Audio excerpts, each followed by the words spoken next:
La préservation et la restauration des 3 poumons verts de la planète en vue d'une coopération scientifique et technique,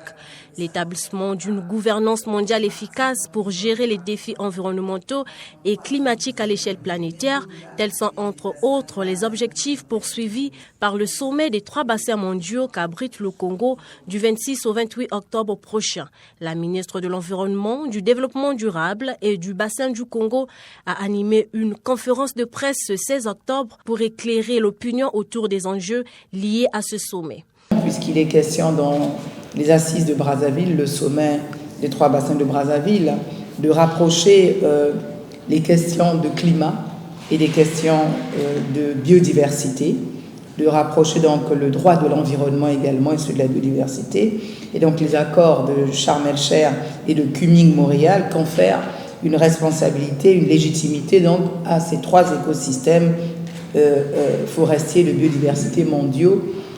pour définir et mettre en œuvre notre feuille de route opérationnelle de la décennie pour la préservation des forêts et de la biodiversité pour la sauvegarde de la planète lancée par les Nations Unies, par le secrétaire général Antonio Guterres. Alors que l'Amazonie, le bassin du Congo et l'Asie du Sud-Est représentent 80% des forêts tropicales à travers le monde et regroupent les 2/3 de la biodiversité terrestre, les assises de Brazzaville rêvaient donc d'une importante capitale, a fait savoir Arlette Soudan-Nono. De notre côté, nous coordonnons donc les 16 pays depuis près de 6 ans qui portent donc la Commission climatique du bassin du Congo au nom donc des chefs d'État. Nous avons donc le ministre que je suis de la République du Congo en charge donc des questions environnementales, de développement durable et du bassin du Congo à l'interne, mais également la double casquette de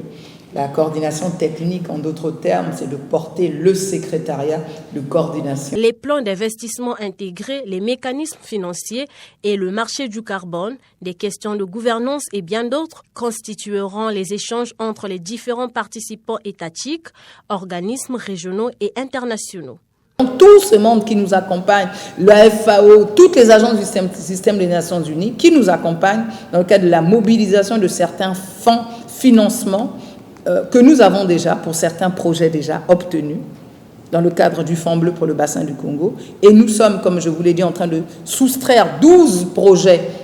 de la République, pas de la République du Congo, mais des projets intégrateurs. Je vous en ai pris un exemple, celui du barrage d'Inga par exemple,